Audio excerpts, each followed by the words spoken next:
Halo guys, kita lanjut ke ceritanya. Setiap sekte yang kuat dan berpengaruh di Central Plains memiliki arus bawah dan intensitas politik yang berbeda. Perbatasan selatan berjarak ribuan mil. Setelah bencana ini, rakyat jelata di setiap suku tanpa kata-kata membangun kembali rumah mereka. Meskipun tempat ini paling terpukul, tetapi di dunia yang luas ini, hampir tidak ada yang mengingatnya. Daerah terpencil di perbatasan selatan, bagaimanapun, tidak berharga bagi orang kaya di Central Plains. Di Gua 7 Mil tempat tinggal suku Jin, kehancuran yang disebabkan oleh binatang buas dapat terlihat di mana-mana. Tetapi di atas reruntuhan, sudah ada banyak rumah baru yang dibangun. Di tengah gunung belakang, pintu masuk altar misterius itu, banyak persembahan terlihat di bawah masuk dan keluar. Pada periode ini di mana banyak hal yang perlu dilakukan, berkat leluhur kepada suku Jin ternyata sangat penting. Suku Jin bekerja ketika matahari terbit, beristirahat ketika matahari terbenam. Hari-hari berlalu seperti ini, memandang matahari terbit setiap hari dan malam terbenam. Sebagian besar orang Jin kembali ke rumah masing-masing, merelaksasi tubuh yang lelah. Setelah makan malam, di bawah langit yang penuh bintang, mereka pun perlahan tertidur. Ketika malam makin larut dan sunyi, sesosok putih menampakkan diri di kampung ini, bagai cahaya redup di tengah kegelapan. Di lembah yang tenang dan bergelombang, ia telah pergi mendekati altar di gunung belakang. Di pintu masuk menuju ke atas gunung, ada dua orang prajurit Jin yang berjaga. Angin malam tiba-tiba bertiup kencang, mereka hanya melihat sesosok tubuh berwarna putih melintas di depan mereka bagai kilat, samar-samar tercium wangi seperti bunga yang bermekaran di malam hari. Mereka pun merasa bingung sejenak. Di belakang mereka, sebuah sosok putih bagaikan penampakan, perlahan muncul dari kegelapan, muncul di panggung sebelum pintu masuk altar, berpakaian putih, sangat memikat, seolah-olah seluruh langit cahaya bintang diserap olehnya. Siapa lagi kalau bukan Xiao Bai? Dia melihat sekeliling dan kembali ke lubang gua yang gelap itu.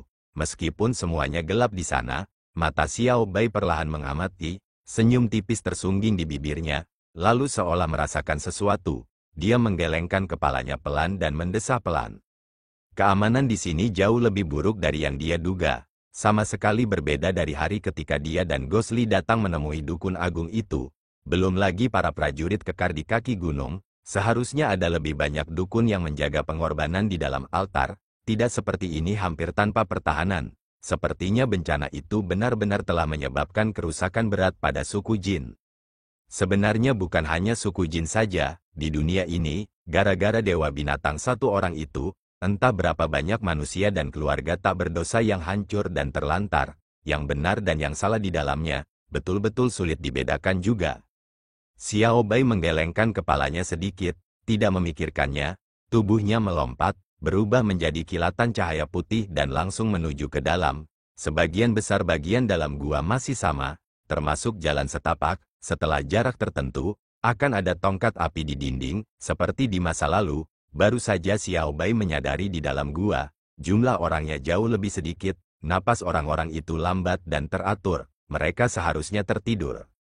Xiao Bai tidak peduli, berdasarkan ingatannya, dia terbang menyusuri jalan setapak, dengan tahun-tahun kultivasinya, belum lagi para dukun yang kurang terampil ini, bahkan seniman bela diri yang sangat terampil dari Central Plains, mungkin tidak dapat mendeteksinya. Setelah beberapa saat, dia segera datang ke kamar tempat dukun agung itu pernah tinggal. Xiao Bai berhenti, alisnya berkerut, melihat ke dalam ruangan. Meskipun dari kejauhan, dia bisa merasakan bahwa ada satu orang di sana, dan orang ini tidak seperti yang lainnya yang sedang tertidur. Di dalam gua, api masih menyala dengan ganas. Dalam kegelapan di samping api, status batu dewa anjing tampak tidak jelas. Mata Xiao Bai menatap patung itu sejenak lalu mengalihkan pandangannya ke arah api. Sosok muda duduk di depan api unggun, punggungnya menghadap pintu masuk. Xiao Bai tidak bisa melihat wajahnya dan hanya bisa menebak bahwa dia adalah seorang pemuda. Dia terlihat menghadap api unggun, menggambar berbagai pola misterius di hadapannya, di saat yang sama diam-diam membaca sesuatu dengan tulus. Xiao Bai diam-diam mendekati pria itu, cahaya api perlahan meneranginya, dan menarik bayangan panjang di belakangnya. Dia mendengarkan apa yang diucapkan pria itu dengan tenang. Suaranya bergema di dalam gua, seolah-olah mengatakan sesuatu. Suara lembut itu seakan tiada henti. Dari samping, wajah pemuda itu tampak tulus, seakan telah tenggelam sepenuhnya dalam dunia ilusi itu. Jejak kebingungan muncul di wajah Xiao Bai, lalu dia mendesah pelan. Suara ini langsung membuat pemuda itu waspada. Dia terkejut dan berbalik. Sebelum dia bisa bergerak, sebuah tangan putih melintas di depan matanya lalu mendarat di belakang kepalanya, menepuknya pelan. Mata pemuda itu tiba-tiba membelalak, tubuhnya gemetar dan kehilangan kesadaran, lalu pingsan. Suara nyanyian misterius dan gema itu berhenti. Xiao Bai menatap wajah pemuda itu, tiba-tiba tersenyum dan berkata lembut, "Apakah dewa anjing itu ada atau tidak? Dan apakah dewa itu akan melindungi rakyatmu? Aku tidak tahu. Tetapi dengan orang yang tulus sepertimu di sekitar, aku rasa dukun agung itu akan merasa tenang." Setelah berbicara, dia menggelengkan kepalanya sedikit, menghindari tubuh pemuda itu dan api, berjalan langsung ke patung itu. Selama ini, orang-orang jin menyembah dewa anjing, percaya bahwa dewa itu memberi mereka kehidupan baru, melindungi dan memberkati kelangsungan hidup suku mereka. Bahkan para dukun di gua juga tidak berani mendekati dewa itu tanpa alasan. Dan saat ini, Xiao Bai berdiri di depan patung dewa anjing ini.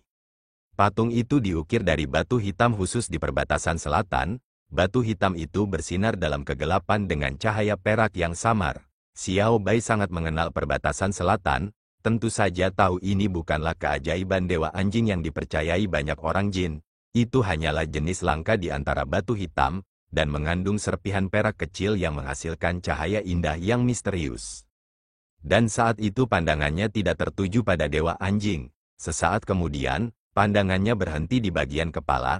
Patung ini diwariskan turun-temurun, pengerjaan ukirannya terampil, hampir seperti manusia hidup, memperlihatkan detail yang terkecil, tanpa ada bagian yang ceroboh. Kalau saja teksturnya tidak kentara, hampir membuat orang mengira ini adalah anjing hitam dengan mulut sedikit terbuka. Dan pada kepala anjing ini, titik yang paling mencolok, ada di dalam sepasang mata, seolah-olah hidup, diam-diam menatap Xiao Bai.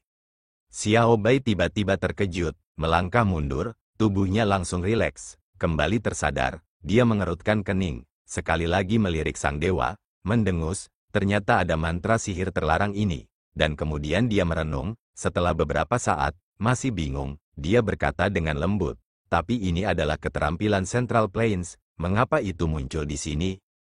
Dia berpikir pelan, lalu menggelengkan kepalanya pelan, membuang jauh-jauh pikiran tak masuk akal ini. Saat ini, baginya, ini bukan yang dia cari.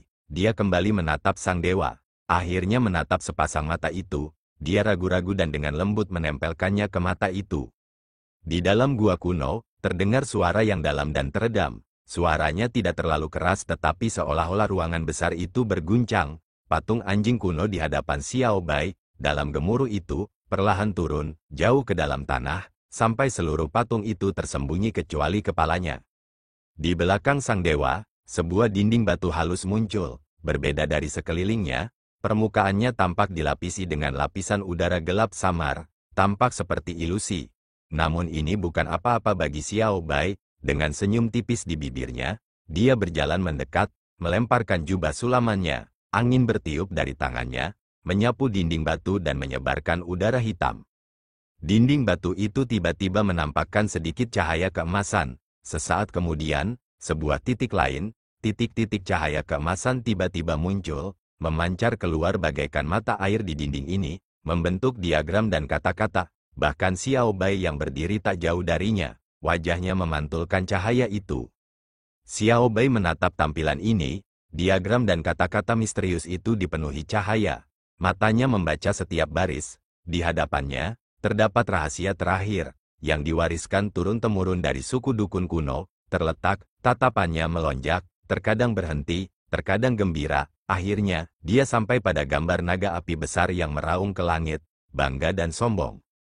Xiao Bai menarik napas dalam-dalam, senyum tipis tersungging di bibirnya, lalu setelah memastikan semuanya lagi, dia memejamkan matanya, seolah menanamkan semua itu dalam benaknya. Dan ketika ia membuka matanya lagi, pandangannya menyapu ke seluruh dinding batu, bergumam dalam hati, tidak menyangka orang-orang ini ternyata masih meninggalkan tempat ini. Mungkinkah mereka sudah tahu suku dukun itu akan dihancurkan? Berbicara, dia tersenyum tipis, hampir tidak bisa diganggu dengan masalah orang-orang kuno. Dan ketika dia berbalik, Alisnya tiba-tiba berkerut, matanya membeku, di ujung gambar, di bawah naga api besar, masih ada bagian udara hitam yang berbeda dari yang lain, masih di dinding. Xiao Bai merasa terkejut, merenung namun akhirnya tidak ingin melepaskannya, hendak menyelidikinya ketika dia tiba-tiba berbalik, tatapannya menjadi dingin dan menatap ke arah itu. Di dalam gua besar itu, semuanya kosong, selain suara-suara derak dari api, selain lelaki tak sadarkan diri di tanah, tidak ada seorang pun. Xiao Bai melangkah melewati pemuda itu, sekali lagi mengamati sekelilingnya dengan saksama, setelah memastikan tidak ada yang aneh, dia mengernyit sedikit, lalu perlahan berbalik. Mungkinkah karena dia sudah terlalu lama tinggal di tempat berbeda ini, dia sendiri menjadi curiga? Xiao Bai menggelengkan kepalanya sambil tertawa getir, memfokuskan dirinya, kemudian mengangkat tangannya. Angin sepoi-sepoi bertiup namun jauh lebih kencang dari sebelumnya. Pada saat berikutnya, sisa-sisa udara hitam akhirnya sirna. Di dinding batu itu memang ada beberapa baris kata lagi. Xiao Bai merasa penasaran, lalu membacanya dengan saksama. Sesaat kemudian, wajahnya tampak terkejut dan berseru, jadi kemampuan pemanggilan roh ada di sini. Saat matanya bergerak, kegembiraan itu perlahan memudar, digantikan oleh ekspresi serius dan bingung. Pada akhirnya, setelah membaca seluruh paragraf, dia perlahan melangkah mundur. Bagian-bagian kecil udara hitam tiba-tiba menyelimuti, sekali lagi menyembunyikan kata-kata misterius itu. Xiao Bai menunduk, tidak berbicara untuk beberapa saat. Setelah waktu yang lama dia menghela nafas pelan dan berkata, jadi begini, suku dukun kuno dimusnahkan seperti ini. Ini apa yang harus aku lakukan? Haruskah aku menceritakan semua ini padanya? Tiba-tiba menghadapi masalah yang begitu sulit, untuk sesaat dia tidak dapat mengambil keputusan. Udara hitam perlahan berkumpul, kata-kata dan diagram bersinar keemasan, kembali ditutupi olehnya. Xiao Bai perlahan berbalik, gemuruh dalam di belakangnya kembali terdengar. Dewa anjing itu bangkit ke posisi semula, menutupi rahasia itu. Di dalam gua kuno, semuanya kembali normal. Xiao Bai melangkah keluar perlahan. Dia berjalan sangat lambat, tampak sedang berpikir keras. Tetapi sesaat kemudian, sosoknya akhirnya menghilang. Keheningan kembali turun. Entah sudah berapa lama, patung anjing purba itu terdiam menatap segala yang ada di dalam gua, matanya berbinar-binar. Tiba-tiba, sosok di tanah itu bergerak. Pemuda itu dengan hati-hati bangkit, melihat sekeliling, di mana-mana sunyi, tidak ada gerakan, jelas wanita misterius itu telah pergi. Dia mengeluarkan napas lega, tubuhnya rileks, sambil tertawa getir, dia berkata pelan, hampir saja, kalau bukan karena kemampuan penyembunyian jiwa sukuku, yang menghancurkan keenam indera, aku tidak akan bisa menipunya. Kemudian tatapan matanya berubah tajam, dia berbalik dan menatap patung itu. Di suku Jin, mereka selalu takut pada roh, terutama terhadap patung kuno ini. Mereka bahkan lebih menghormatinya. Pemuda ini, dari muda sampai sekarang, belum lagi menyentuh patung itu, bahkan melihatnya pun jarang, karena aturan di suku itu juga tidak sopan. Saat itu matanya menyala-nyala, tubuhnya juga mulai memanas. Dia menatap patung itu seolah tengah menatapnya juga. Mengikuti dari dekat, seperti kekuatan tak kasat mata yang kuat memanipulasinya, pemuda itu menggertakkan giginya. Selangkah demi selangkah berjalan menuju patung itu, mata dewa kuno itu memantulkan sosok yang mendekat, tampaknya juga mengandung jejak kesusahan. Akhirnya, di hadapan patung itu, tangan yang gemetar itu terangkat, berhenti dan berhenti lagi di udara namun akhirnya terentang. Ekspresi wajahnya adalah penderitaan, berjuang dan seperti terbakar oleh api, dalam siksaan. Hanya sepasang tangan itu, yang akhirnya tidak mundur, ke sepasang mata itu. Seketika itu juga, gemuruh yang dalam kembali terdengar, seluruh gua bergetar, sang dewa kembali tenggelam ke dalam tanah, dan dinding batu misterius itu muncul kembali. Mata pemuda itu seperti berkobar, tak dapat menahan lagi, ia melesat maju, kedua tangannya melambai, seketika udara hitam itu menghilang, cahaya keemasan muncul kembali, menyinari wajahnya. Kalimat kuno itu muncul di hadapannya, dia tampak mabuk, menampakkan kegembiraan dan kepuasan yang tak terbendung, bahkan kedua tangannya gemetar. Tangannya yang gemetar menyentuh kata-kata itu dengan lembut, membaca dengan lembut, setiap kata dan gambar, ia seakan menatap ke depan, dalam kegembiraannya, ia nyaris lupa dan tidak memperhatikan, bagian terendah, udara hitam yang berbeda dari lainnya, tidak menghilang. Tulisan dan gambar emas itu hampir sepenuhnya menarik perhatiannya, di sampingnya, mata dewa anjing itu masih sedalam itu, tepat pada saat ini, di bawah pantulan api dan tulisan emas itu, sosok pemuda di matanya, selain jejak kesedihan, tampaknya memiliki kesedihan yang mendalam. Di bawah Bukit Qingyun, di luar kota Heyang, jalan setapak kuno yang masih alami. Zhou Yixian seperti biasa memegang panji di tangannya, melangkah anggun menyusuri jalan kuno, di sampingnya ada Han Tuli, dan di belakang mereka ada Xiao Huan dan Taois anjing liar. Keempatnya berjalan perlahan, semakin menjauh dari kota Heyang di belakang mereka. Xiao Huan memperhatikan punggung Gosli, ekspresi wajahnya aneh. Beberapa kali dia hendak berbicara tetapi terhenti, akhirnya tidak dapat menahan diri, dia berjalan ke arah Gosli dan menarik lengan bajunya. Xiao Hui yang duduk di bahunya adalah orang pertama yang menoleh dengan suara, ia menyeringai pada Xiao Huan, entah mengapa Xiao Huan memerah di bawah tatapan monyet itu, Gosli juga menoleh, ia masih tampak murung tetapi dibandingkan dengan hari ketika mereka bertemu di kota Heyang, ia tampak jauh lebih baik. Melihat Xiao Huan, wajah Gosli juga menunjukkan sedikit senyum hangat, berkata, "Ada apa?" Xiao Huan baru saja mengumpulkan keberaniannya, tetapi sebelum senyum tipis pria ini muncul, senyum itu tiba-tiba menghilang, untuk sesaat dia tergagap. Zhou Yixian melihat dari samping, menggelengkan kepalanya, bahkan pendeta Tao anjing liar yang berdiri di belakang, juga tidak terlihat baik. Pada saat yang canggung ini, tawa Xiao Hui paling keras. Xiao Huan semakin tersipu, melotot padanya. Namun Xiao Hui secara alami mengabaikannya. Sebaliknya, ia mengikutinya. Tiga mata juga melotot ke arah Xiao Huan. Xiao Huan berseru, lalu melangkah mundur. Seperti kata pepatah, dua tinju sulit menang empat tangan. Sepertinya prinsip ini juga berlaku pada mata. Sekalipun yang Anda hadapi adalah uang, tetapi kalau uang lebih bermata satu dari Anda, kemungkinan besar Anda tidak akan menang.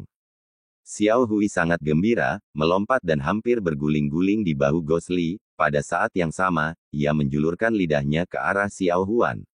Xiao Huan meludahi monyet abu-abu itu tetapi dengan begitu, kecanggungannya hilang, ia terbatuk, tanpa melihat langsung ke Gosli, matanya bergerak-gerak, berkata dengan lembut, kemana kau berniat pergi di masa depan? Taois anjing liar yang berdiri di belakang tampak lebih buruk. Gosli tampak terkejut, tidak langsung menjawab, sesaat kemudian dia berbalik dan menatap Zhou Yixian. Zhou Yixian mengangguk dan berkata, ya, aku juga ingin bertanya padamu, apa rencanamu? Gosli terdiam sejenak, lalu berkata, jujur saja, aku juga tidak tahu, beberapa hari ini aku berhutang budi pada senior yang telah menasihatiku, meskipun aku masih berduka atas kematian siniangku, tetapi aku sudah bisa menerimanya dan melupakannya. Aku hanya menyesal karena tidak dapat memenuhi kewajiban berbakti kepada mereka sebelumnya.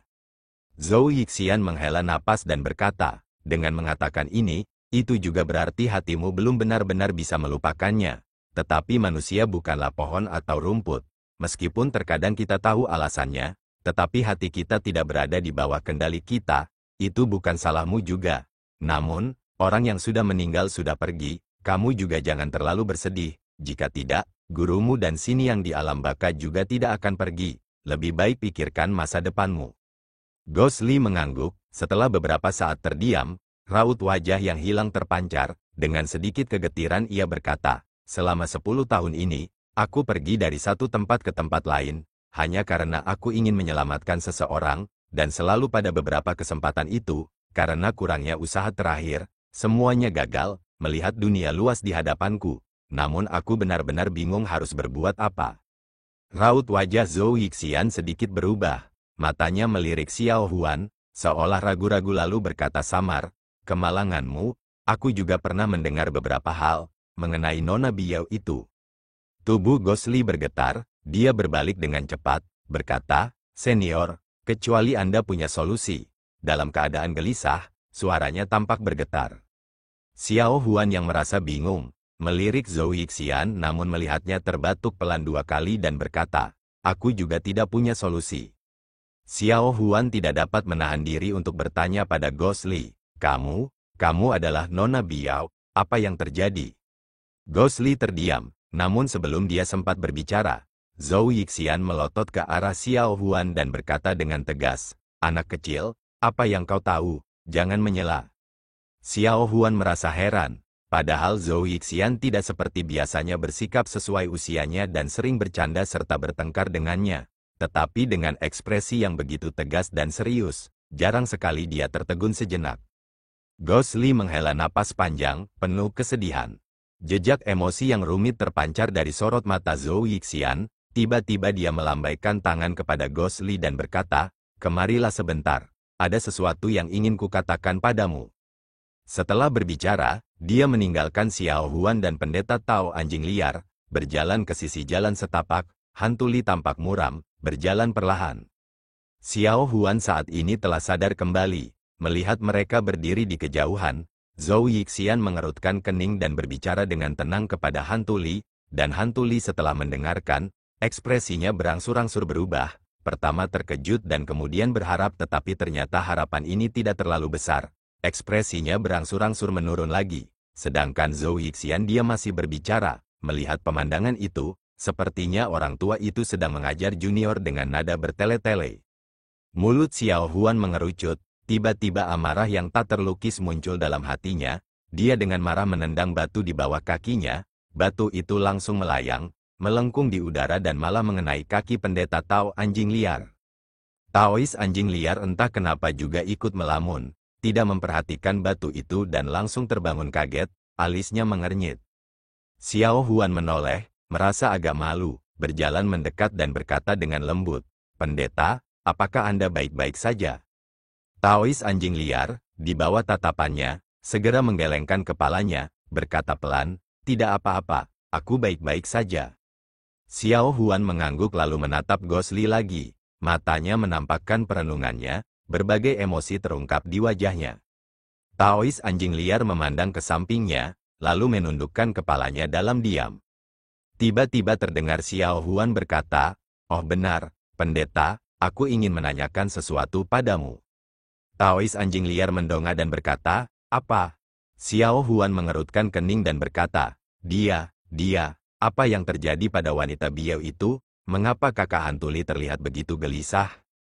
Pendeta Tao anjing liar ragu-ragu sejenak. Sejujurnya dia bukan personel inti dari Sekte Raja Hantu dan hanya mendengar beberapa cerita mengenai situasi Biao, tetapi dia secara alami mengetahui penyebab insiden tersebut, tetapi itu adalah cerita yang panjang, untuk sesaat dia tidak tahu harus mulai dari mana. Sambil merenungkannya, dia berkata, itu cerita yang panjang, ku dengar itu terjadi 10 tahun yang lalu.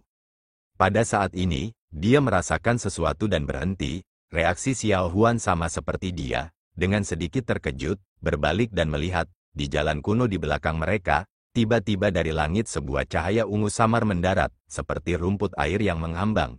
Itu sebenarnya adalah Jin Pinger. Xiao Huan awalnya terkejut lalu gembira, dengan teriakan pelan, kakak Pinger. Setelah berbicara dia berlari menghampiri. Jin Pinger melihat Xiao Huan, juga tersenyum lebar, menarik tangan Xiao Huan dan menatapnya dengan saksama, tersenyum dan berkata, kakak yang baik, setiap kali aku melihatmu, aku merasa kamu semakin cantik, penampilanmu benar-benar baru setiap hari, pasti telah memikat banyak pria. Xiao Huan tidak menyangka Jin Pinger akan berkata seperti ini. Meskipun dia sudah tahu bahwa saudari ini jelas bukan wanita bermartabat yang mengikuti adat istiadat, tetapi dia juga tersipu setelah mendengar kata-kata itu, berkata, sungguh mempesona, kawan, sungguh, sangat sulit untuk bertemu dan kamu hanya tahu cara menggoda orang lain. Mata Jin Pinger penuh dengan tawa, dia mencubit lembut wajah halus Xiao Huan, dan berkata, gadis kecil, bahkan aku pun akan segera terpesona olehmu. Lebih baik kamu katakan yang sebenarnya. Wajah Xiao Huan memerah, tetapi selama ini dia selalu berhubungan baik dengan Jin Pinger. Pada kesempatan yang jarang seperti ini, dia sungguh tidak tega melepaskannya dan menarik tangan Jin Pinger serta mengajukan berbagai pertanyaan kepadanya. Akan tetapi, kadang-kadang dia masih melirik ke arah Ghost Li. Ghost Li dan Zhou Yixian tentu saja juga melihat Jin Pinger. Keduanya tidak menyangka akan bertemu dengannya di tempat dan waktu seperti ini. Dengan kemampuan Ghost Li, Jelas dia telah lama mendeteksi jejak Jinpinger jauh sebelum yang lain, dia bahkan tahu Jinpinger mendarat di belakang mereka ke arah kota Heyang, dan lebih jauh ke arah kota Heyang, tampaknya ada energi spiritual lain tetapi jaraknya terlalu jauh. Dia tidak bisa merasakannya dengan jelas. Namun, jika datang bersama Jinpinger, kemungkinan besar orang itu bukan dari sekte yang tepat, tentu saja orang itu dari sekte jahat. Dengan pemikiran seperti itu, Gosli membuang ide untuk menyelidiki Jinpinger setelah mengobrol dengan Xiao Huan sebentar, menarik Xiao Huan ke arah mereka. "Gonsi, apa kabar?" Suara Jinpinger terdengar sedikit menggoda, membuat tulang-tulang orang melunak saat mendengarnya. Xiao Huan diam-diam melirik Gosli tetapi Gosli tampak tanpa ekspresi, seolah-olah suara menggoda itu sama sekali tidak mempan padanya. Entah mengapa, bibir Xiao Huan diam-diam menampakkan senyum. Karena Jinpinger datang untuk menyapa, Gosli menganggukkan kepalanya dan berkata, "Ini benar-benar kebetulan." Jinpinger tersenyum dan berkata, "Setelah kita berpisah dari perbatasan selatan, sudah lama sekali kita tidak bertemu." Di tengah pembicaraan, dia menyadari Xiao Hui sedang membuat wajah-wajah lucu padanya. Hari itu di perbatasan selatan, dia diolok-olok oleh monyet ini, wajahnya langsung berubah serius. Namun Xiao Hui sama sekali tidak takut. Melihat ekspresinya, monyet itu malah menjadi lebih senang, memamerkan giginya pada Jinpinger, jelas menantangnya. Jinpinger tertegun sejenak lalu tersadar dan memarahi dirinya sendiri sejenak, bagaimana mungkin dia bisa kehilangan kendali atas seekor monyet. Setelah menatap Xiao Hui dengan penuh kebencian, dia berbalik dan mengabaikannya. Senyum kembali muncul di wajahnya, menghadap Gosli dia berkata, "Ngomong-ngomong, hari itu Gonsi meninggalkanku wanita tak berdaya ini dan menghilang. Kau benar-benar tidak berperasaan." Gosli berkata dengan acuh tak acuh, "Jika aku tidak meninggalkanmu, aku khawatir bahkan aku sendiri tidak akan mampu keluar dari 10.000 gunung besar itu."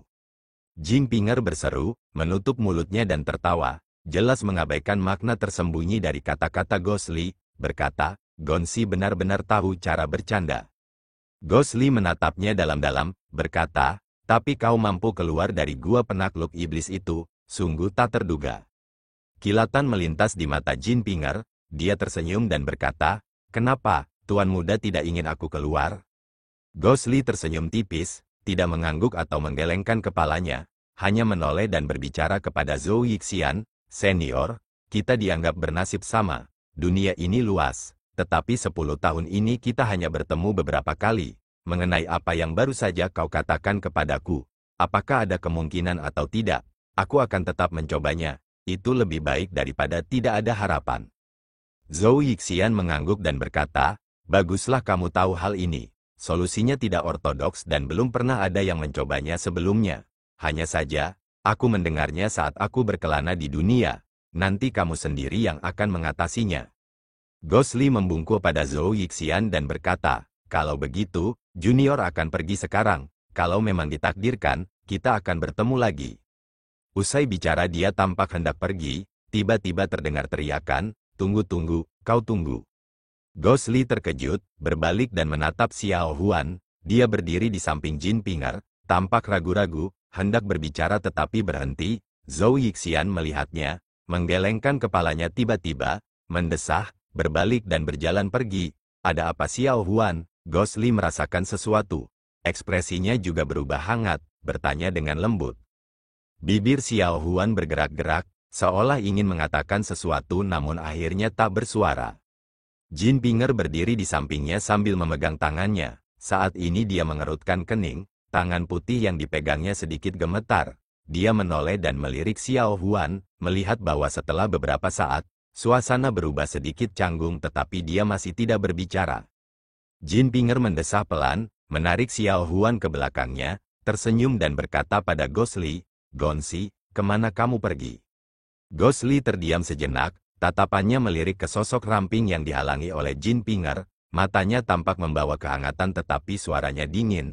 Dengan acuh tak acuh berkata, "4 lautan adalah rumahku, di mana aku akan memiliki tempat yang tetap."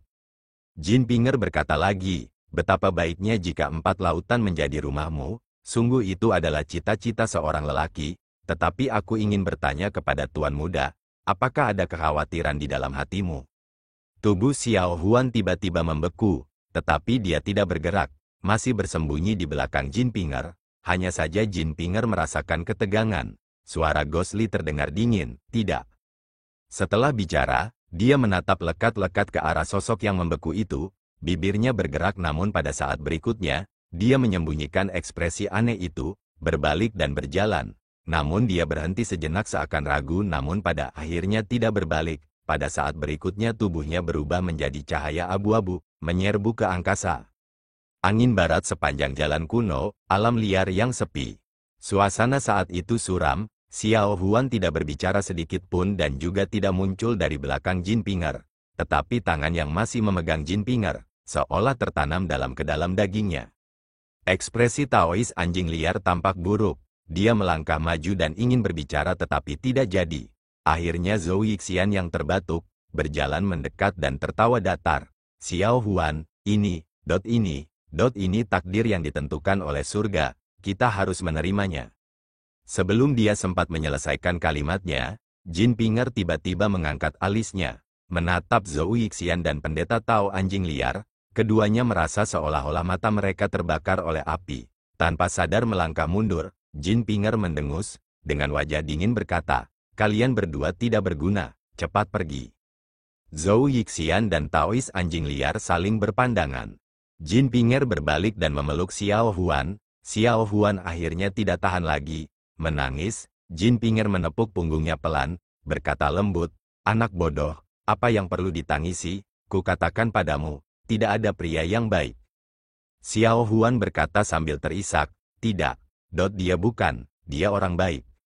Jinpinger merasa jengkel dan lucu di saat yang sama, berkata, ya, dia orang baik, lihatlah dirimu, hanya beberapa saat dan matamu semuanya merah. Sambil berbicara dia dengan lembut menyeka air mata dari mata Xiao Huan.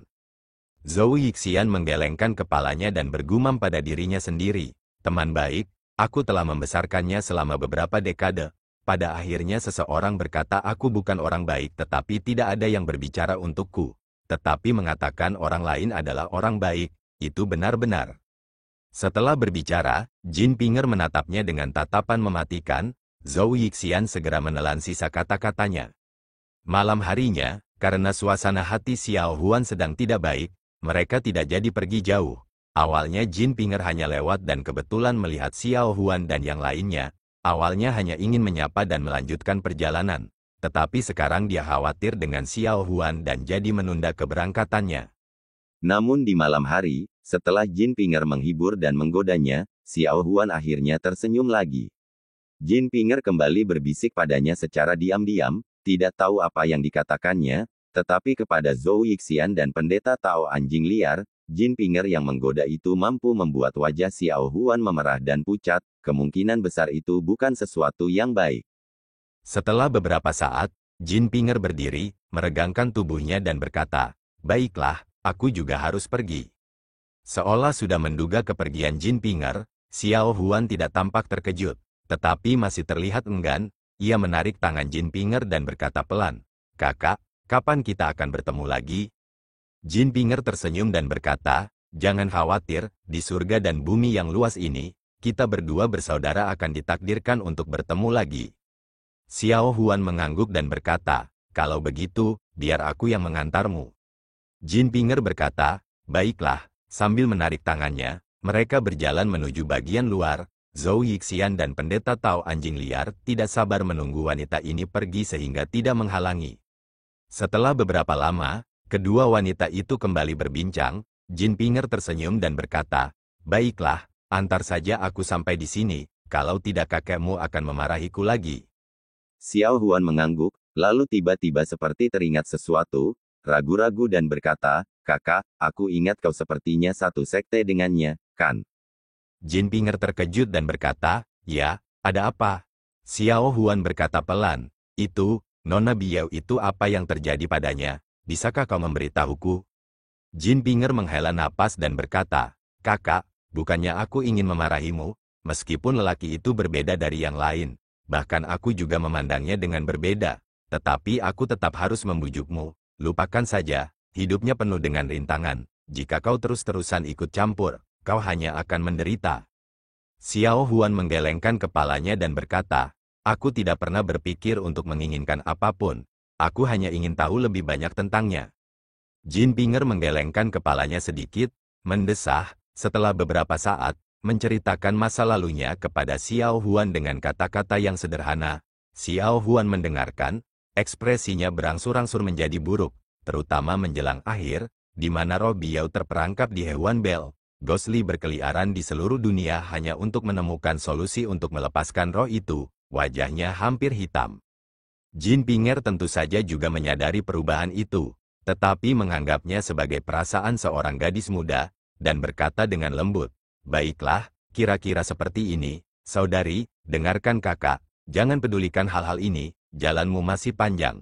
Namun, Xiao Huan tampak sibuk, ekspresinya jelek, dia mengangguk pada Jin Pinger dan berkata, "Aku tahu." Setelah berbicara, dia berjalan kembali dengan langkah cepat. Jin Pinger terkejut dan segera, pertengkaran terdengar dari jauh, sepertinya Xiao Huan bertengkar lagi dengan Zhou Yixian. Jin Pinger tidak dapat menahan tawa, karena dia bisa bertengkar. Dia menduga bahwa suasana hati gadis itu seharusnya sudah lebih baik, lagi pula dia masih muda. Dia menggelengkan kepalanya sedikit, hampir merasa dirinya menjadi tua. Tetapi segera, pikiran sialan itu terlontar dari kepalanya. Berevolusi menjadi cahaya ungu, dia melompat dan terbang. Setelah 1 jam, dia mendarat di atas kota Heyang yang tenang. Ada orang lain berdiri di sana. Perawakannya tinggi dan besar, menggenggam tangannya di belakang, mengenakan jubah pendeta. Dia adalah Taois Changsong. Jin Pinger tersenyum genit padanya, "Pendeta, maaf membuatmu menunggu lama." Pendeta Tao Changsong perlahan berbalik dan berkata dengan acuh tak acuh, "Kamu benar-benar tertunda cukup lama." Ekspresi Jin Pinger tidak berubah, tersenyum dan berkata, "Ngomong-ngomong, ketua sekte juga menginstruksikan kita untuk berhati-hati, tidak terburu-buru menyelesaikannya, kan?" Senyumnya memikat, makna samar yang samar di baliknya. Dia tersenyum lembut. "Juga, di Bukit Qingyun sebelum pendeta, apakah kamu memiliki hati yang tidak sabar untuk kembali ke tempat lamamu lagi?" Pendeta Tao Changsong mendengus, tidak berbicara, hanya berbalik dan menatap ke depan. Jin Pinger tersenyum, berjalan ke tempatnya berada dan juga menatap keluar. Jauh di depan, Bukit Qingyun yang menjulang tinggi, tampak samar-samar di antara awan yang berarak. Gunung Ruba yang megah, jauh di dalam kolam darah sekte Raja Hantu. Melihat ke arah formasi darah 4 dewa di dalam kolam darah, keadaannya sedikit berbeda dari sebelumnya. Keempat binatang raksasa itu seakan telah kehilangan seluruh vitalitas mereka secara total. Nafas terakhir mereka tergeletak di kolam darah, cahaya merah gelap yang menyelimuti mereka juga melemah. Jika tidak diperhatikan dengan seksama, hampir tidak dapat terlihat beberapa jejak tenaga spiritual yang terus-menerus ditarik ke arah kuali. Sebaliknya, seluruh kolam darah itu tampaknya menerima dampak kekuatan besar yang tak terlihat. Pada permukaan cairan yang besar, di mana-mana tampak menggelembung, gelembung-gelembung cairan terus-menerus memecah permukaan, memancarkan rangan yang dalam. Pada saat yang sama, kolam darah yang sebagian besar tidak bergerak, mulai berputar-putar, dari sinar cahaya udara yang bersinar turun, ke kolam darah, di mana ia menyentuh, cairan itu melonjak. Di udara, bau darah yang pekat meresap, di dalam kuali, area yang tersisa di mana wajah dewa yang mengerikan itu berada, akhirnya juga berubah warna menjadi sama dengan bagian tubuh kuali kuno lainnya. Seluruh kuali sekarang tampak seolah telah berubah total. Tidak lagi tampak primitif, sebaliknya, setelah menyerap sejumlah besar energi spiritual, kekuatan aneh di dalam kuali ini, tampaknya terstimulasi keluar sekarang. Mengambang di udara, apa yang diawasi oleh kuali itu, seolah-olah segala sesuatu di bawahnya bersujud di hadapannya, dan di ruang yang luas, di sekitar kuali itu, terdengar suara guntur dan kilat yang samar-samar, dan beresonansi dengannya, cahaya aneh di sekitar kuali itu berdenyut, seolah-olah ada manusia yang bernapas, sangat aneh. Suatu kekuatan tak kasat mata, tampaknya berada di angkasa luas ini, mengerami telurnya dengan tenang, namun juga seperti Tuhan yang telah tertidur selama ribuan tahun, akan segera dibangunkan. Kekuatan aneh dan bergejolak itu, bagaikan gelombang liar yang mengamuk di atas genangan darah, menghantam dinding-dinding batu di sekitarnya dengan liar. Melihat kejadian aneh itu, Raja Hantu dan Tuan Hantu berdiri berdampingan, tidak berbicara. Namun jelas dari keduanya, tidak ada jejak ketakutan atau keengganan. Setelah sekian lama, Raja Hantu tertawa terbahak-bahak, berkata, sungguh menakjubkan, 49 hari belum selesai, formasi darah 4 dewa belum terbentuk, dan sudah memiliki kekuatan seperti itu. Tuan Hantu tidak segera menjawab. Setelah beberapa saat, berkata, Ketua Sekte, gempa aneh beberapa hari yang lalu, memang disebabkan oleh formasi darah 4 dewa ini. Saya gagal melindungi formasi, Ketua Sekte tolong beri saya hukuman. Raja Hantu melambaikan tangannya, juga tidak melihat ke arah Tuan Hantu, melangkah maju, matanya masih menatap Kuali, berkata, masalah kecil, tidak perlu disebutkan, kekuatan formasi ini terlalu kuat, bahkan aku juga tidak menyangka itu, tidak dapat dihindari bahwa kamu membuat kesalahan.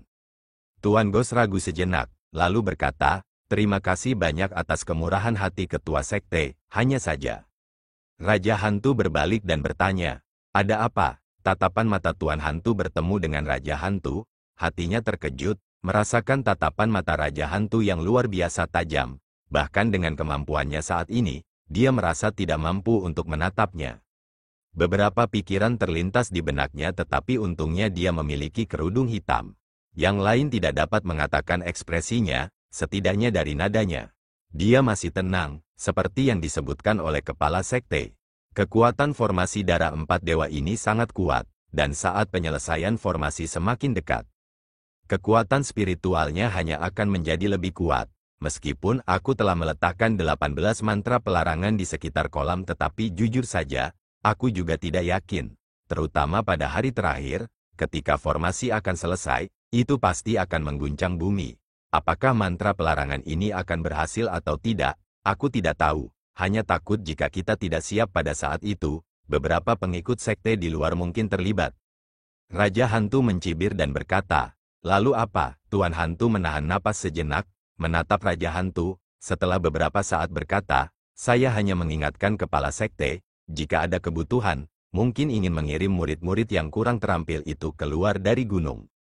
Mata Raja Hantu berkilat tajam, mendengus dan berkata, tidak perlu. Tuan Gos tidak berbicara, Raja Hantu berkata dengan dingin, formasi langit dan bumi ini, mengumpulkan esensi dari 4 binatang spiritual dan memeliharanya dengan darah, memiliki energi darah yang ganas, sehingga dapat membuka pintu Asura, bahkan jika ada beberapa yang akan dikorbankan, itu bukanlah sesuatu yang serius. Tuan Gos menganggukkan kepalanya dan berkata, ya, saya mengerti. Raja Hantu tertawa, sikapnya sombong, ia membalikkan badan, menarik nafas dalam-dalam, matanya kembali pada Kuali, menatap Kuali yang terus berubah, matanya mulai terlihat mabuk. Dan di belakangnya, mata Tuan Gos tampak seperti sedang merenung. Namun apa yang terpancar dari matanya jelas bukan fanatisme, melainkan ketenangan dan kejernihan yang dingin. Di Bukit Qingyun, Lembah Longsou di antara 7 cabang Qingyun, berada di urutan kedua setelah puncak Tongtian yang menjulang tinggi dan curam, menjulang tinggi di atasnya. Malam ini langit gelap dan angin kencang. Di belakang Lembah Longsou di hutan terpencil tertentu, jalan kecil berliku membentang di depan, berkelok-kelok di hutan. Angin dingin bertiup, 2 sosok yang satu tinggi dan yang satu pendek turun dari langit, mendarat di jalan kecil ini. Mereka adalah Taoist Changsong dan Jin Pinger. Jauh dari gunung tempat para murid tinggal di bangunan kuil, jarang ada yang datang ke sini dan di malam yang larut ini, tidak ada suara manusia. Mata Taoist Changsong dingin, melirik ke sekeliling, sekali lagi menatap ke langit, tiba-tiba mendengus. Jin Pinger menatapnya dengan penuh minat dan berkata, mengapa, pendeta, Anda tampak seperti sedang merasa sangat marah. Pendeta Tao Changsong menjawab dengan dingin, para murid semakin tidak berguna, sungguh sia-sia usahaku di masa lalu. Jin Pinger menatapnya dengan rasa ingin tahu, dan berkata, ada apa? Pendeta Tao Changsong mendengus, berjalan di sepanjang jalan kecil, dan berkata dengan dingin, ini adalah tempat penting di mana segel langit berada, meskipun tampak hampir sama dengan tempat lain, tetapi para leluhur dari setiap generasi telah memerintahkan agar setiap murid cabang harus menjaganya dengan waspada. Melihat waktu, baru pukul 9 sampai 11 malam, tetapi belum ada seorang pun di sekitar, benar-benar sekelompok orang yang tidak berguna. Jin Pinger tersenyum dan berkata, bukankah lebih baik bagi kita untuk menyelesaikan tugas kita? Kamu seharusnya senang. Pendeta Tao Changsong mendengus lagi, tetapi wajahnya sama sekali tidak menunjukkan tanda-tanda kegembiraan. Sebaliknya, dia dalam suasana hati yang sangat buruk, melangkah maju. Jin Pinger mengikuti di belakang, tertawa dan berkata, sebenarnya kalian tidak bisa menyalahkan para pengikut sekte King Yun itu, karena yang ku tahu, dalam 1000 tahun, tidak banyak sekte King Yun yang membuka 7 segel surga pegunungan. Dan baru-baru ini ketika terjadi bencana binatang iblis, dewa binatang itu benar-benar terlalu kuat. Mereka tidak punya pilihan selain membukanya sekali. Jika itu yang lain, sudah lama tidak digunakan. Selain itu para tetua seperti kalian sangat bungkam tentang hal-hal seperti itu. Para pengikut biasa hanya akan berpikir itu hanya area terlarang biasa, bahkan jika mereka malas beberapa kali, itu juga diharapkan. Senyumnya memikat, berkata kepada Taois Changsong, dan terlebih lagi, kau telah memimpin jalan, mendengar bahwa selama beberapa dekade terakhir di Bukit King Yun, masalah-masalah sepele dan penting, terutama pertahanan semuanya diputuskan olehmu. Para murid yang berpatroli itu tidak dapat menemukan kita, tidak dapat menyalahkan mereka juga bukan? Pendeta Tao Changsong masih dalam suasana hati yang buruk. Baginya, setiap rumput dan pohon di Bukit King Yun berbeda dari tempat lainnya. Belum lama ini, dia adalah penguasa lembah ini. Pendeta Tao Changsong tiba-tiba menggelengkan kepalanya, seakan ingin membuang jauh-jauh pikirannya. Melangkah maju, Jin Pinger melihat ke belakangnya, tampak kurang lebih memahami perasaannya. Hanya saja dia jelas bukan orang baik atau ramah. Matanya menampakkan rasa bangga, bibirnya sedikit melengkung ke atas, mempercantik wajah cantiknya. Langkahnya tampak ringan, mengikuti di belakang pendeta Tao Changsong, berjalan masuk jauh ke dalam gunung belakang lembah Longsou. Jalan setapak itu memang panjang, berkelok-kelok sangat jauh, ujungnya belum juga terlihat, dan makin dalam jalan setapak itu, rerumputan liar di pinggir jalan makin bertambah banyak, lama-kelamaan menutupi jalan setapak itu, jelaslah sudah lama tidak ada orang yang berjalan di sini.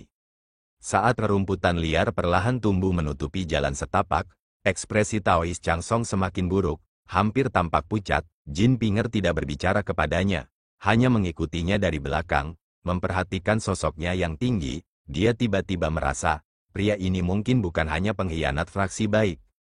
Tetapi meskipun begitu, siapa yang peduli, Taois Changsong hari ini, jika dia ditemukan oleh sekte lamanya, kemungkinan besar itu akan menjadi pertarungan hidup dan mati, dan baru 10 tahun yang lalu, dia adalah tokoh yang paling berwenang di sekte nomor 1 dunia. Siapa yang akan berpikir ke sini?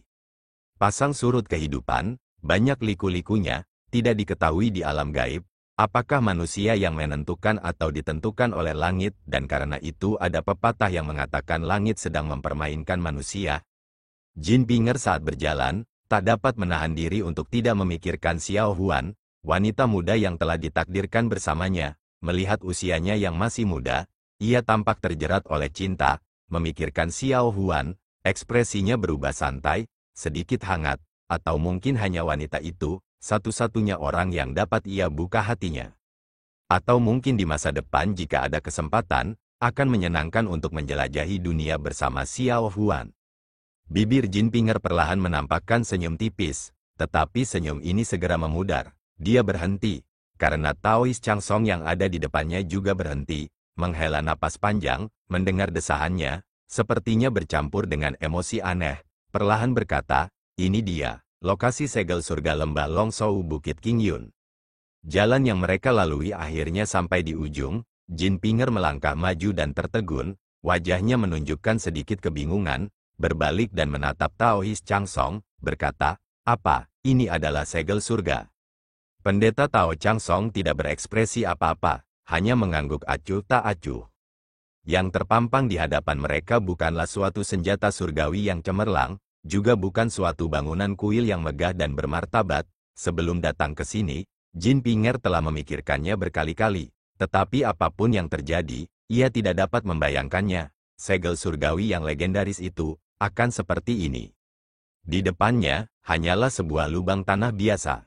Kalau boleh dikatakan ada perbedaan, maka lubang tanah ini lebih besar dan lebih dalam. Lubang tanah yang besar, tetapi jika melihat tumbuh-tumbuhan liar di dalam lubang tanah itu, tanahnya amblas, dari sudut pandang manapun, itu hanyalah lubang tanah biasa. Bagaimana mungkin lubang itu terlihat seperti terhubung dengan formasi pedang Zuxian yang terkenal itu? Jin Pinger untuk sementara masih merasa sulit untuk menerimanya, namun pendeta Tao Chang Song sudah melompat turun, berdiri di dekat lubang dan memberi isyarat kepada Jin Pinger. Jin Pinger menghela napas dan juga melompat turun. Ketika Jin Pinger mendarat di dalam lubang, ia mencium aroma yang kuat yang hanya ada di bumi. Ia mendongak dan menyadari bahwa meskipun lubang itu cukup dalam, melihat dari atas ia tidak merasakan apa-apa. Hanya ketika ia berada di bawah, ia menyadari bahwa kedalamannya sebenarnya sekitar 1,5 manusia. Tanah di dalam lubang tidak sepadat jalan setapak, malah agak lunak, tetapi untunglah tidak ada hujan selama beberapa hari terakhir. Tanahnya masih kering tetapi gundukan dan lubang tidak dapat dihindari. Jin Pinger mengikuti Taois Chang Song, berjalan jauh ke dalam lubang. Topologi di sini miring ke dalam. Saat mereka berjalan masuk, melihat pepohonan di sekitarnya dan lembah-lembah yang jauh, mereka tampak menjulang tinggi dan diri mereka sendiri secara bertahap menjadi tidak berarti. Pikiran-pikiran aneh itu terputar dalam benak Jin Pinger, membuatnya tak nyaman.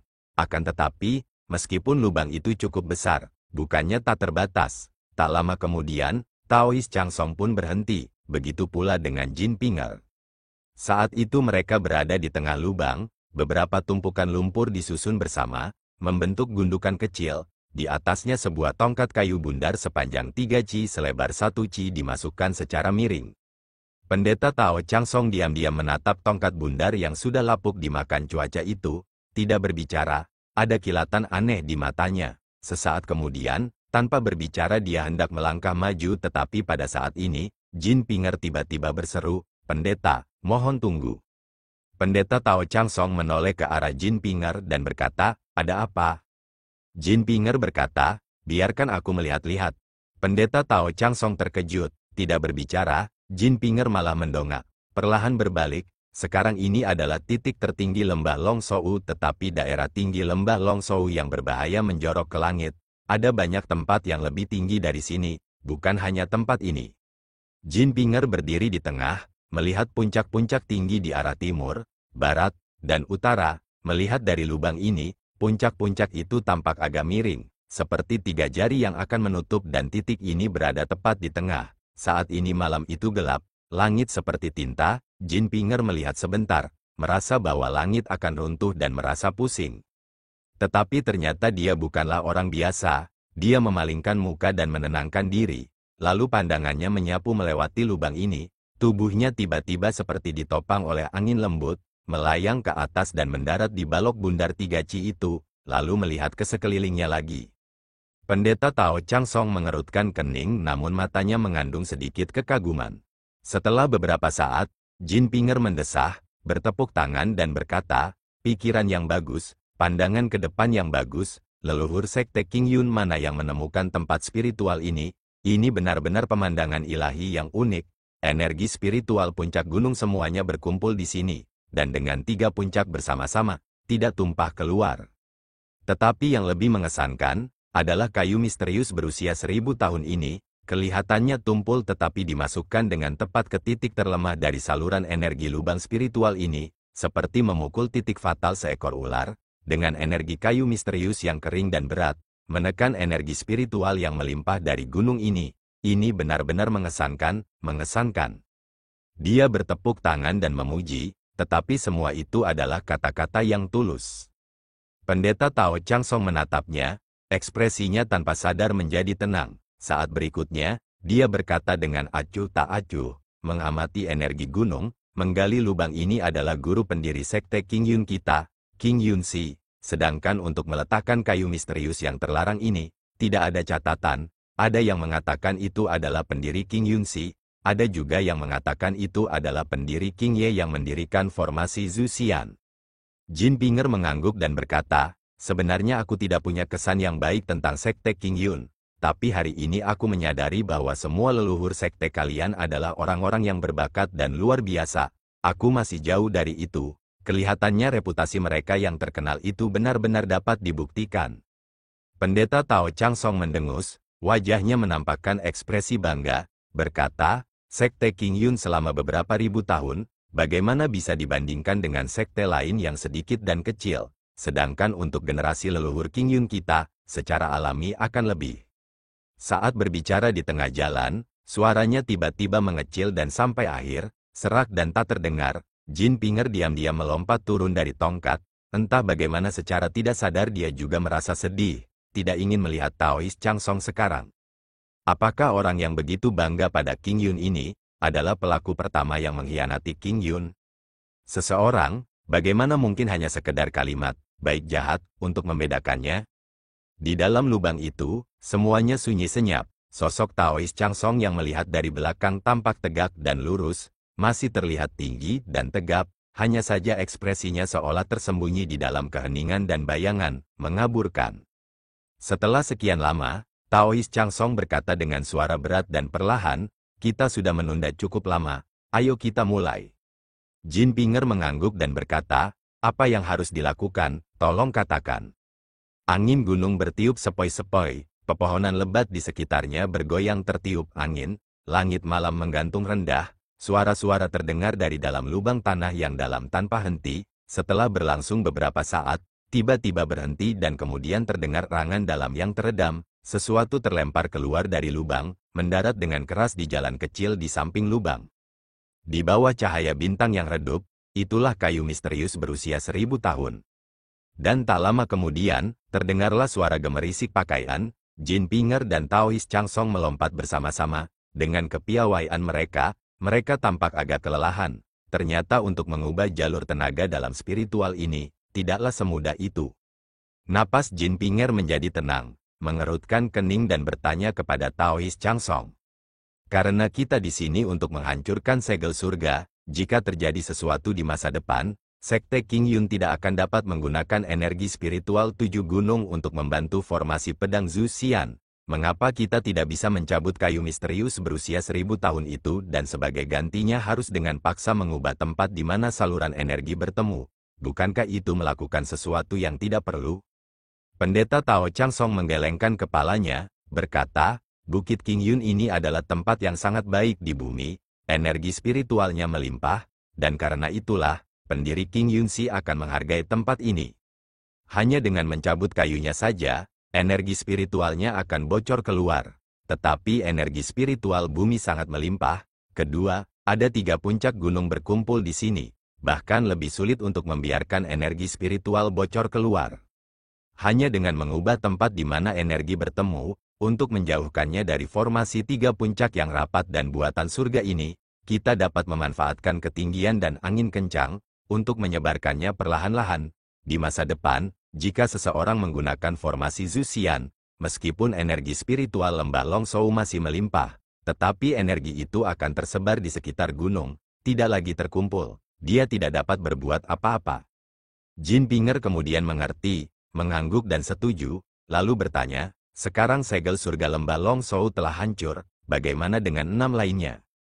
Pendeta Tao Changsong terdiam sejenak, lalu menggelengkan kepalanya dan berkata, paling-paling kita hanya bisa menghancurkan segel surga lembah matahari terbenam, lembah kembalinya angin, dan lembah matahari pagi. Sedangkan untuk puncak Tongtian, lembah bambu besar, dan lembah bambu kecil, saya khawatir kita tidak bisa berbuat apa-apa. Jin Pinger bertanya dengan rasa ingin tahu, ada apa? Pendeta Tao Changsong berkata dengan acuh tak acuh. Puncak Tongtian adalah cabang utama King Yun, belum lagi keamanannya yang paling ketat, hanya saja energi spiritual bukanlah masalah sepele, ketika formasi pedang Zhu Xian diaktifkan, energi spiritual puncak Tongtian selalu menjadi sumber utama, dibantu oleh 6 gunung, seperti yang dikatakan, cabut sehelai rambut dan gerakkan seluruh tubuh, dengan sedikit perubahan, saudara senior Dao Xuan dengan keterampilan mendalam ini akan mengetahuinya, oleh karena itu kita tidak dapat menyentuhnya. Dia berhenti sebentar dan berkata, lokasi segel surga lembah matahari terbenam, lembah kembalinya angin, dan lembah matahari pagi, saya tahu, saya rasa tidak akan terlalu sulit, tetapi untuk lembah bambu besar dan lembah bambu kecil, saya tidak tahu di mana lokasi segel surga. Jin Pinger bertanya lagi, dan mengapa demikian? Pendeta Tao Changsong terdiam sejenak, lalu berkata, lembah bambu kecil selalu menerima murid perempuan, tempat itu dijaga ketat, pemimpin cabang Master Suiyu juga orang yang aneh, tidak akan mengizinkan orang yang tidak relevan masuk, apalagi segel surga adalah hal yang sangat penting. Sedangkan untuk lembah bambu besar, Aku tidak pernah akur dengan Tian Bui dan Suru. Tian Bui juga orang yang sombong, tidak memiliki banyak murid dan tidak menonjol, namun merahasiakannya, sama sekali tidak membiarkan siapapun tahu di mana tempat itu. Jin Pinger tidak dapat menahan diri untuk tidak menganggapnya lucu, namun segera mengerutkan kening dan berkata, lalu jika kita hanya menghancurkan 4, apakah itu terlalu sedikit? Pendeta Tao Chang Song menggelengkan kepalanya dan berkata, tidak juga. Dari apa yang ku ketahui, selama lebih dari setengah dari 7 energi itu terpengaruh, mantra penghalang segel surga tidak akan berfungsi, sebab energi utama puncak Tong Tian terlalu kuat dan bahkan memiliki niat jahat. 6 energi lainnya harus ikut campur untuk menyeimbangkannya. Kalau hanya 1 atau 2, tidak apa-apa.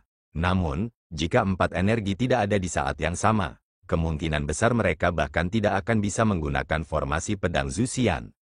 Jin Pinger menilai pendeta Chang Song dari atas sampai bawah, lalu tiba-tiba tertawa dan berkata, pendeta, Anda benar-benar berpandangan jauh ke depan dan berwawasan luas. Masalah-masalah ini, kemungkinan besar tidak hanya ada dalam pikiran Anda selama 1 atau 2 hari.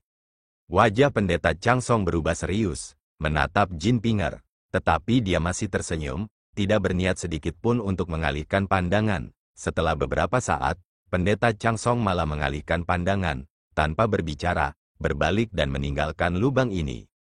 Jin Pinger mengalihkan pandangannya, melihat kayu misterius itu tergeletak tenang di pinggir jalan setapak, dia tersenyum dan menendang kayu itu ke rerumputan, lalu mengikuti Taois Chang Song. Di belakangnya, lubang tanah misterius yang penuh teka-teki itu, seperti biasa, hanyalah lubang tanah biasa saja. Terima kasih guys telah menonton.